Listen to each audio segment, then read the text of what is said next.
Welcome to Five Lemons Laughing. I'm here with Priscilla and Penny and Melissa and Morgan. My name is Amanda. And today we're talking about compare and despair. And let's be honest, comparison doesn't always come from scrolling. Sometimes it's sitting across the table from someone whose life looks easier, shiny, or more put together. And suddenly your insides feel like they don't measure up. Today we're talking about that. Again, we're talking about comparing and despairing, that slippery moment when we judge our behind the scenes stuff against someone else's highlight reel. Because comparing your insides to someone else's outsides is the fastest way to lose your peace. And good news, it's the easiest one to reclaim. Yay, Amanda. Let's reclaim it. Well, I'm Melissa. And I just think we all do this. I don't think we have to, and we don't have to keep doing it, but we all do it. So we look at other people's successes, their confidence, their spirituality, their relationships, their joy. And instead of feeling inspired and happy for them, we usually start shrinking. This is old behavior. And a lot of us have had this for a long time. It pulls us out of gratitude, and it really puts the focus on lack. It convinces us that someone else's light means that there's less room for us to have our light. But the truth is, your light is never meant to look like anyone else's. And so today, let's have a conversation about noticing when we fall into the compare and despair trap. And then let's talk about how we can shift out of that, shift from jealousy and judgment to something more like curiosity and compassion. Because when we stand in our own power, someone else's glow doesn't dim us. It reminds us of what's possible. So I think I'd love to start out with talking about like how this feels, because I have had those feelings, like just walking down the street feeling really great about myself.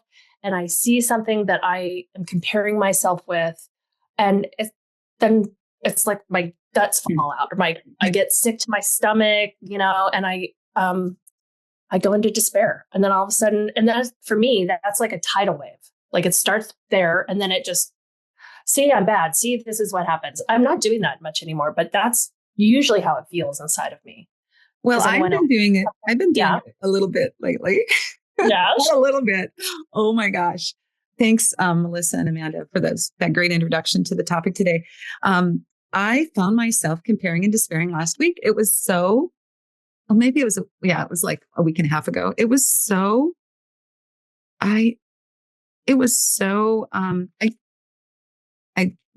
I'm trying to explain. It showed up in my body so big. I can't even explain how big it was. And it just took me right down, man. I mean, I was ready to stop everything. Like, what's the use? I can't. I started comparing myself to other people, and I felt that they were, I've done all this work and they're being acknowledged or something. It goes back to, the 5 love languages, words of appreciation. And I need that, words of affirmation. Anyway, so I just went down the rabbit hole. But here's the really good news. Is I interrupted it pretty quickly. And I was so thankful for that. But I just said, maybe I'm not meant. It was kind of a little bit scary how quickly. Like tidal wave. Yeah. How quickly I just said, well, fuck it. I give up. I'm not going to do this anymore. Because it never happens for me. And I mean, all these stories, horrible critical stories that I was telling myself. I mean, I was being so critical. And when I was able to interrupt myself, and like I said, it was pretty quickly. I mean, it was within the hour of it happening, but it still lingered. I mean, there was still some residual shit. And that's why I suggested we do this topic today, because I just want to be done with comparing and despairing. And even it happened again yesterday. And I thought, why? Why? And what I recognized is that it's when it's when I start to judge. It's really bottom line. I'm judging what somebody else is doing as better than me, or it's interesting. I also noticed when I thought I was better than them. And so that was really interesting, actually, because there were certain people, it was in this class I was in, there were certain people when they talked, I was like, yay, way to go. You're doing great. And then another person would talk and I'd go, that bitch. I didn't like what I just thought she shouldn't be having this much success. It was just, I could just see that little Penny sitting there with her hands on her hips going, this isn't fair. You know? It was so funny. Actually, I have to laugh at myself. So I'm glad we're Five Lemons laughing because really I have to laugh at myself. Yeah. So anyway, so I can go into it and it is a visceral feeling in my body. It triggers me. I was crying. It was really big, but I think it was so big because I was ready to, maybe let it go for once and for all. It had to be a big one. I don't know. Anybody else had an experience like that recently? Or are you guys all too evolved to never be in compare and despair again? I wouldn't go that far, but I know a specific story recently is coming to mind for me. Good. My friend texted the other day that he got bucked off his horse and hurt himself. And for one moment, it was like, oh, good, right? I'm not a complete failure. And I was like, oh, whoa, reel that back in. It was just like, so that's something that happened to me recently.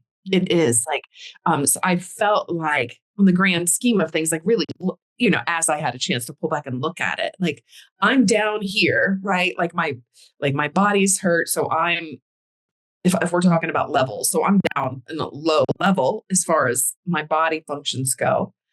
And I was rejoicing because someone else was down where I am. Like it was just for a split second that it happened, but I did notice it. Mm-hmm. Well, and let's remind the audience too, Amanda, that you did recently fall off your horse and broke your shoulder. So yeah, that is okay. Yes. Yeah. So I did, for those who don't know, I got a new horse. And it's a big story, but the long and short of it is now I have a broken shoulder. And it is, it's humbling to think that I'm not as good of a rider as so like I was comparing myself to a person that should ride better. Like I was giving myself all these expectations of what I think should have happened. And that is comparing myself to a fictitious being, right? So I was judging myself against some unknown quantity. And I think that's like one of the keys to like, you said judgment in your story, Penny. It's like, how do I know when I'm doing it? I'm going into judgment. And I wasn't judging myself against a real person. I was judging myself against some made up, perfect equestrian being. And the reality is if you ride a horse long enough, you're going to fall off. If you challenge yourself, if you're doing stuff, if you're moving, you're going to, because you're on a live being. So that's how it came up for me, is knowing I was doing it, but it was just a hit. So I'm thankful it was just an awareness came up, like, oh, yay, someone, like I'm not just that. Mm-hmm. And it was Penny. Yeah. Mm-hmm. Penny and Amanda for those examples. It was during the introduction, I was thinking, wow, I must have really cleared this stuff up. And then the more you both talked about your examples, I thought, well, yeah, there was this inkling of just yesterday, actually, and it was very similar to Amanda's, that the story I shared about the other lady who wrote the screenplay, and she, ended up kind of just ending a conversation because I felt verbally, attacked. Someone that works for the film festival shared with me yesterday to block her And I thought the same thing, Amanda. Like initially, I thought, well, good. At least I know I'm not crazy, right? Like, and I did feel that, like, yeah, that's not right because I really sincerely wanted to help her, and on some level, I still do. So I'm grateful that the awareness comes so much quicker than, wallowing in it and carrying it around for days or weeks or whoever knows how long. So yeah, there's residual, stuff, judgment. Yeah, it's pretty sneaky. Oh, my apologies that I'm on my hotspot. So if I go in and out, my apologies. We got mostly the gist of it. So thank you for sharing. So I feel like Penny and Amanda and Drusilla also probably touched on this question, but just to spell it out, when you went into that kind of knee-jerk reaction of comparison, what was the meaning that you made of it? Great question. Well, the meaning I made was that I was not good enough. It went to that old tired story that I have running in the background that it is not true. That, what's the use? I worked so hard. Oh, I'm not able to accomplish what I want to accomplish. That could be part of the problem. And it's my self-will. And I also recognize that when I really stepped back and took a look at it, I am not fully engaged with this process that I'm working with. And so, of course, I'm not going to get the results of the people that are fully engaged. So if I'm taking 100% responsibility, then I have to recognize that yay for them for being 100% engaged. And okay, Penny, you can decide what you want to do going forward. If you want to be 100% engaged or 80% engaged or whatever percent, and then you'll get those results. Yeah. So I made it mean a lot. But like Drusilla and Amanda said, it was pretty quick that I captured it. I got the awareness. So thank you, God, for this work that I'm doing. Yeah. And I think you make a good point, because often when we fall into this trap, we're comparing, we think we're comparing apples to apples, but we're really comparing apples to oranges because we don't know where anyone else is in life. We don't know how long they've been doing whatever it is that you're comparing yourself to. So it's, it can bring us back to focus when we remember oh yeah, they've been at this for 10 years and I've only been at it for one. It's okay to be where I am compared to them, or, whatever. Yeah.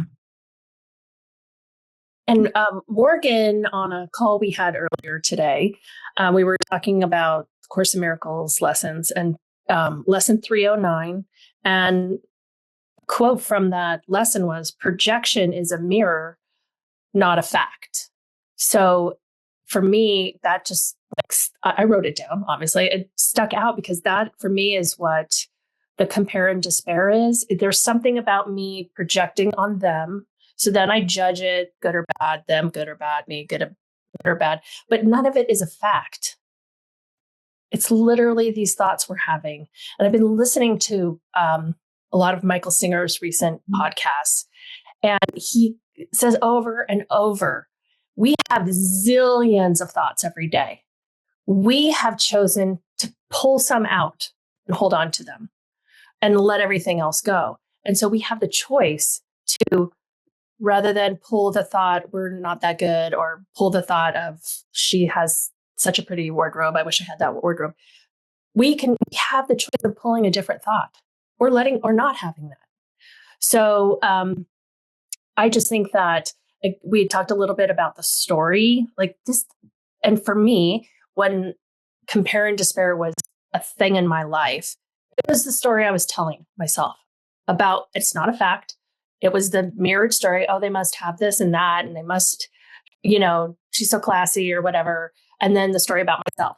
I'm just not that way, all those things. And we have a choice to not do that. Mm-hmm.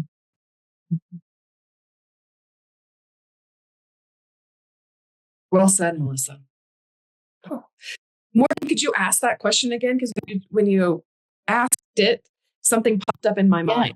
Yeah. So when you went into comparison with the man who fell off his horse, what was the meaning that you made of that story or of that situation? The realization that I had from it was, I don't want to be by myself in my misery, right? Like I wanted to bring that, like my story, Melissa, was I didn't want to be alone where I am, right? I'm hurt. I'm glad this other person got hurt because that validates who I am. I don't want to be alone in this funk. So that's the meaning that I made, it's hindsight, like really looking at now that I'm away from it and can look in it. That is really one of the big meanings the story that I was telling about is I don't want to be alone in this. I don't want to be the only one experiencing this. And that's not really the mirror I want to look in.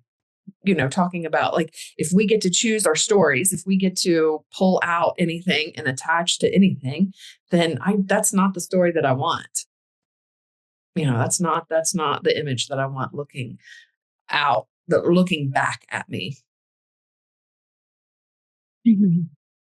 Yeah. Thank you for asking that question, Morgan, because I hadn't really thought about it until you asked that question. I think that's one of the amazing things as everyone is listening to this. It's like, what questions are you asking? What is coming up for you? Because that's what the whole point of this podcast is to learn and to grow and to, laugh along the way. So thank you, Morgan. That was just very good. It was a good question. And also, Amanda, what you were saying about the purpose of the podcast, it's also to go inside and not be afraid. Today's lesson is about, I got to just open it. I will not fear to look within. Thank you. Right. Thank you, Morgan. Yeah. And so, I think sometimes following up with what you were saying, Amanda, it's fearful to go inside and look at what the lessons might be or what's going on inside me.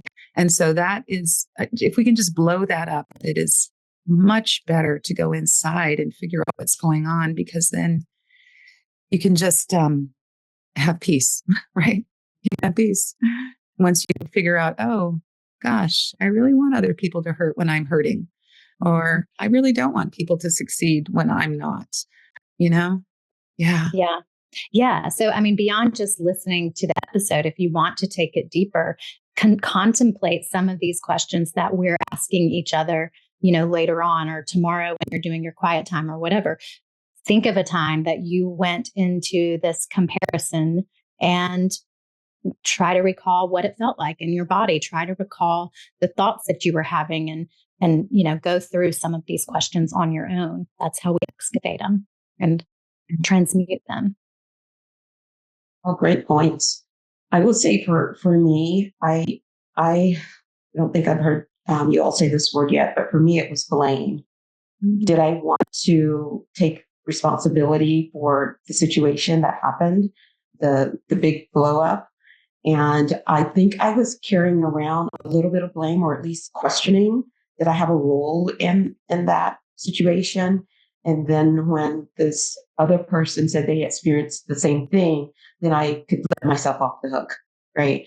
And so it was all about the blame game for me. And and do I want to walk around, and I hate it when it just makes me cringe now when I hear people playing the blame game. Mm-hmm. And so there I am carrying around little blame games within myself. And so, so that's what was being pointed to in that very moment. And my awareness. That just made me think about how we're always looking to join with others, and we can join with others in love, or we can join with others, in the ego and in fear and in perpetuating, but we're always looking to join. So sometimes we do want to join with others and point at how especially bad someone else is. But it's so much more powerful when we can remember to shift and join with others for the purpose of uplifting each other and spreading love. I certainly don't always do that. When there's someone who's irking me or who I feel offended by, I still love to feel like other people view them in the same lens. And I I mean, I hate that I still do that, but I'm working on it. I'm aware of it and I'm working on it. You know what you just reminded me of, Morgan, in positive intelligence. I'm a coach in that. There is, we can either be in, I'll put it into our words that we're doing. We can either be in the love contagion or the fear contagion, but they're both contagious. And a lot of times it's in positive intelligence, it's called the saboteur contagion when we're, judging or controlling or being a stickler or any of those types of saboteurs.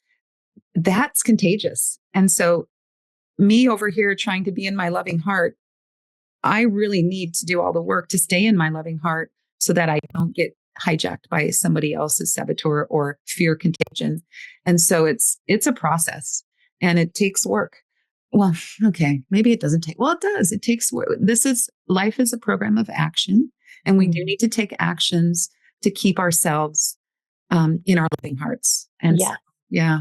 Yeah. And what you're speaking of makes me think of like a workplace culture. And I've experienced the compare and despair in that setting a lot of times in my life, where you see people trying to tear down the superior or the person and thinking that they could do it better or they know better, and spreading that toxicity like a cancer through the organization. I mean, you see that happen all the time in workplaces. So it can even be in friend groups. It can even be, just depends on how people are, right? Just for the sake of wrapping my story up, for the young lady that I had the conflict with, I wanted that, whatever I was feeling inside, to be done.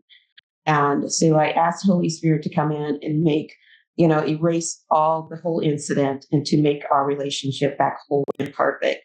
And I tell you, I got a text in that moment, and it was from her saying that I know you were really trying to help me. I appreciate you and I love you. Wow. In that very moment. Wow. Awesome. So it is done. It is done. And I don't think it would have happened if I hadn't had the awareness of where my fault was. My fault was in blame. No matter what she did, my fault was in that I felt some blame and I was carrying that around with me. And that needed to be brought to my awareness. And once I was able to receive that and accept that and invite Holy Spirit in to say, no foul, no harm, it was done. And it truly was done. Wow. That's amazing. Amazing. I love it. Priscilla. And I'm not comparing myself right now.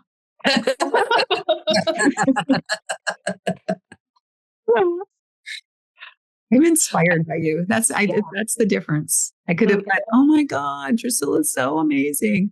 But I'm like, oh my God, Drusilla is so amazing. It's inspiring. So inspiring. It's all a choice, right? It's all a choice. Yeah. Well, and it's all a practice. Sometimes we're trained. Maybe we had parents who complained incessantly or, taught us that behavior at tearing people down. I didn't have parents that taught me to tear people down, but I'm just saying we might have learned that from peers or teachers or parents or whatever. So it's okay if that's your initial response. What we're doing is practicing and bringing awareness to that so we can begin to shift it. And the upset, the whatever emotion accompanies that feeling is just your signal that you're out of alignment with love. And that's your reminder to come back to, oh yeah, I'm not interested in that reaction anymore. And is it the truth? Like, you could use Byron Katie's work on it. I mean, let's just say I do love Drusilla so much. And I know that you manifest things because you're so close to the Holy Spirit. I know that. I mean, I have no doubt that literally happened when you handed that over. But if, let's just say for this example, I was very jealous of Drusilla and her spirituality. I could ask myself, does Drusilla have more connection with spirit than I do? Is that true? Really, it's not. I could think that way at first, right? But it really is not. And then how do I know that's not true? And then the turnarounds prove that to you, the turnarounds of Byron Katie's work. So it's a great way to start watching your thoughts, questioning your thoughts, and then practicing with like, seeing this just a little differently. And it, like Morgan said, I so agree with you. This is all about practice. No one's doing it perfectly. No one's ahead of another person. It's just that some people have practiced this a little longer or a little more, or it's more important, like in our spiritual journey right now, this might be more important to one person over other people. So it's practice. What other tools? Yeah, the tools. Yeah, I was getting ready to bring that up, Melissa. So thank you. We're on the same wave here. Yes.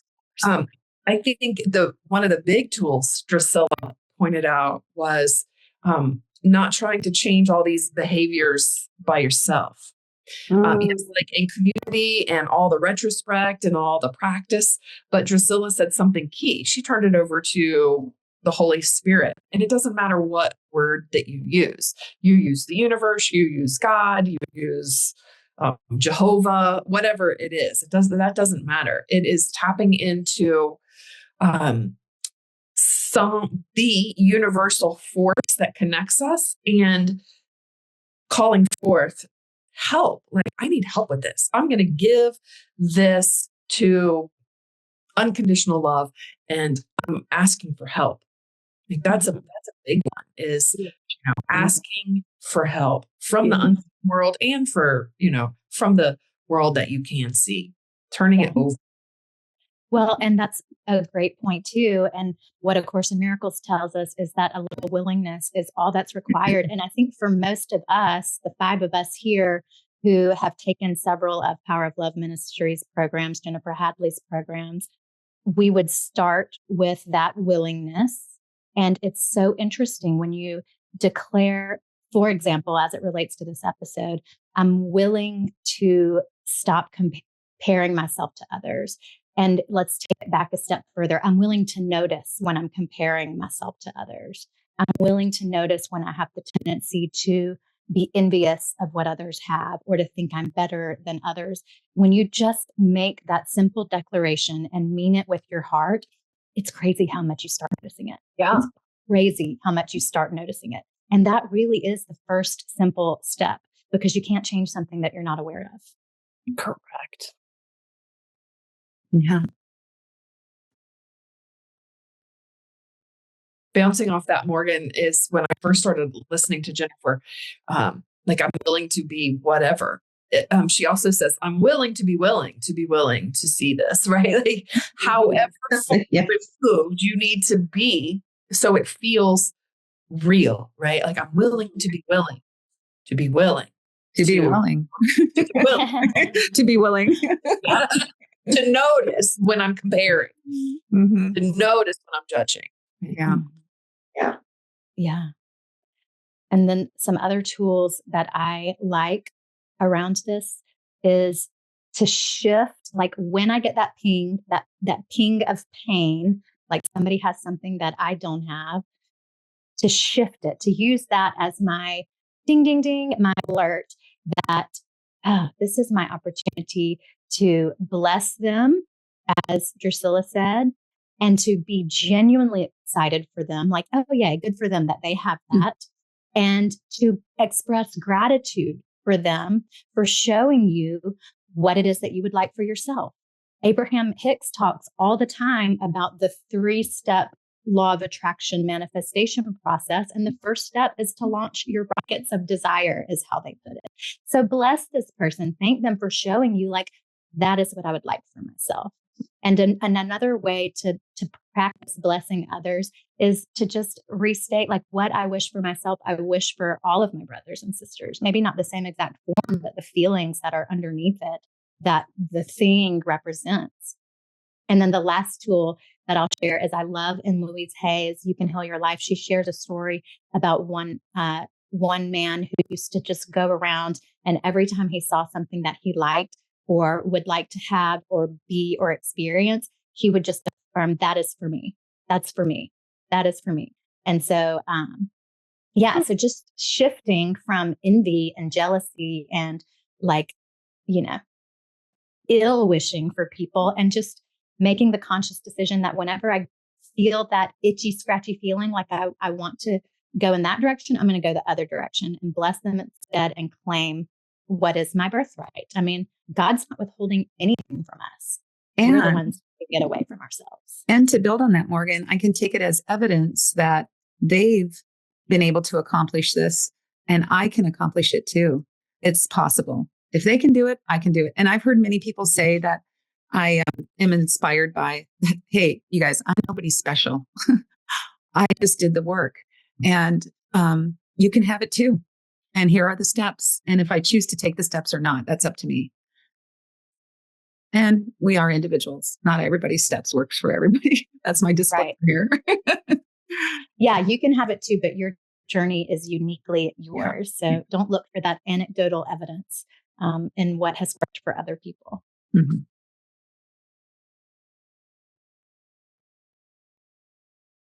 Melissa, anything to add? I just think some journaling always helps me. Mm-hmm.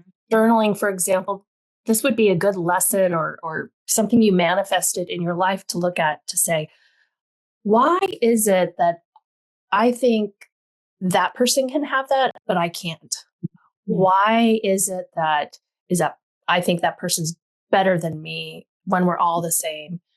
Why do I think that there's a limited amount of whatever in this world, and once they have it, I don't get it? So just some stream of consciousness about that. Like, let it pour out. Let it get out of you. Like, take off that mask, take off those glasses that you are looking through of those stories. And so then you can look at them and start to make, new thoughts for yourself. Beautiful. Writing is always good. Mm-hmm. Yes, it is. Favorites. Another one that I don't know that we've talked that much about is the forgiveness and forgiving yourself for even having the thought and the experience, let alone forgiving the other person or other people involved in the situation, which, if you've studied the course and really buy into what it truly means is that all forgiveness is self-forgiveness because there's nothing outside of you to forgive except for the meaning that we've made of it, right? Mm-hmm. So I think that was a part of, certainly a part of my journey in getting to be authentically able to let that story go, is being able to forgive no matter what transpired in it outside of me or inside of me. It was still mine to forgive. Mm-hmm. Mm-hmm. That's beautiful. Another, what I did when I was having this deep despair, I actually quickly went into, Catherine Woodward Thomas has a self-love power practice in all of her work. And I quickly went inside and I said, okay, Penny, I went to that little wounded part of myself. And I said, okay, Penny, what are you feeling? Because a lot of times I don't allow myself to feel what I'm actually feeling. And then the practice is you go, oh, I say, well, I'm angry. And then you just say back to yourself, oh, I can see that you're feeling angry. You're not trying to fix or change anything. You're just validating what's going on. Do that for 3 times. And then you switch into, so sweet little Penny, what do you need now? And I can say, oh, well, I really need a hug. I need to be validated or whatever. Oh, I can see that you need a hug and that you need to be validated. And you do that for 3 times. And it's just really a beautiful little practice. It doesn't take very long and you do it all inside. And it just helped me. I went into it almost immediately. And that really helped me because I typically have been the one that stuffs down my feelings and doesn't allow them to be shared because I'm afraid to go inside because I think that I must be bad or wrong. And that's what I'll find out. And it's not true. So, yeah. So look inside to see the truth is a really important one. State those steps again. So you're wiser from your wiser adult, I'm like a freaking amazing human being, Penny. I would bring that little wounded self next to me and I'd say, oh, sweet little Penny, like, what is it that you're feeling now?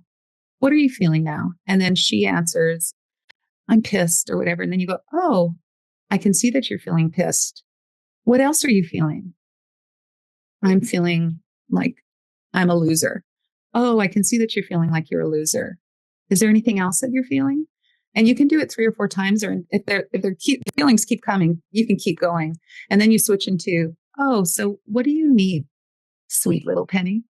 And then she'll say, I need a hug, or just need somebody to love me, tell me that I'm good, or whatever it is. And then you say, oh, I can see that you need a hug. And then, and then you just do it 3 or 4 times. And then it just helps to validate that wounded self that everything's okay. My wounded self doesn't always get to be heard. Mm-hmm. Let me try to make sure that I'm understanding. So you're acknowledging whatever you're feeling. You're asking what you're feeling. Mm-hmm. And then you're validating those feelings. You're not making them right or wrong. I see your feelings. Mm-hmm. I see you're feeling anger. And you speak them right back. I see you're feeling hurt. Yeah. So you validate that. You don't change it. Mm-hmm. And then what do you need? That's powerful stuff. Mm-hmm. What do you need? I remember when you did that practice with Melissa on one of our episodes and how powerful and moving it was. Yeah. It feels like a great way to transmute those emotions instead of letting them just fester unacknowledged. Which is what I must say. Yeah. Do you remember the name of that episode? No, I've looked for it before to share with people, and I can't remember the specific one. I haven't been able to locate it. Yeah, I would want to say that since the first time you shared that, Penny, I have used that so many times, and it's so quick. I mean, it's just like almost instantly I fall back in love with myself and I know who I am all over again. It's amazing. I remember you using sweetheart over and over and over again and how uncomfortable that made Melissa. Because we're not used to talking to ourselves in a kind, compassionate, loving way. We're used to being so critical. Or I talk for myself. I'm used to being so critical that when I go, oh, sweet little Penny, what are you feeling? Or whatever. It's like, it's new. And so, And I'm not judging myself because I don't remember that.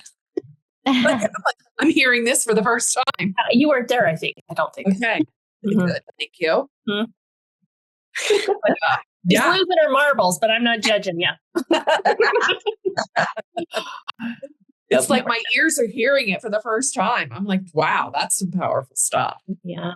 Yeah. I'm recognizing how powerful it is. Mm-hmm. Yeah. Because how often do you get validated, or like when you tell someone what's going on, people are like, because people want to fix stuff, right? Like, don't be angry. Like, no, be mad. Like, I see you mad. Yeah. I see you. So true. Yeah. I think when you have a practice like that to feel your feelings, it's like your spirituality just grows so fast. Like it's on high octane because we go around. I mean, human beings don't want to feel their feelings because they're yucky and they're hard. And what do you do with them? And there's all this other stuff underneath them. But if you can have a practice like that, it's like hyperspeed. Yeah. Yeah. So true. We can save ourselves thousands of years. Yes. Yeah.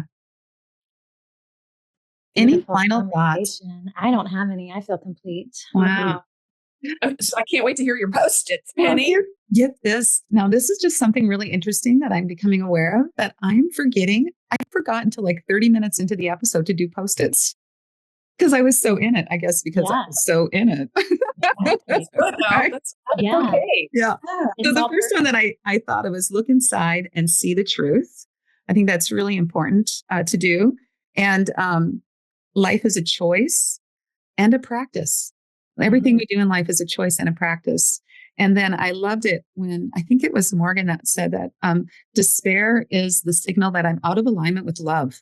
I mean, that's really important. And then I started last week. I did this, but I didn't share it. But I'm going to share it this week. So the steps are awareness, write about it, forgive yourself, and then go inside and feel whatever it is you're feeling.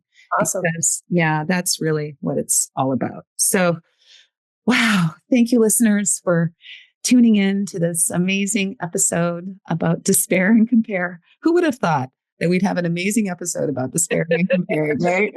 So remember that comparison only tells part of the story. It's never the whole picture. And I think we broke it down today on how to go deeper into what's really, truly going on, to catch yourself in the compare and despair trap, to invite curiosity, write about it, forgive yourself about it, feel what you're feeling. Yeah, just have some compassion for yourself instead, because it's just a sign that you're out of alignment with who you truly are. And remember, your light is unique and you are enough. You truly are enough. And it doesn't dim your light doesn't dim in the presence of others glow. It simply shows what's possible when things are different. Yeah. So let's embrace our own journey with kindness and laughter and step into peace that comes when we stop comparing and start appreciating ourselves fully. That's really what it's all about. So remember, your transformation is our greatest joy. Have a really beautiful. Yes. Yeah. Shout out. Shout out to my cousin Rodney. Hey, Rodney.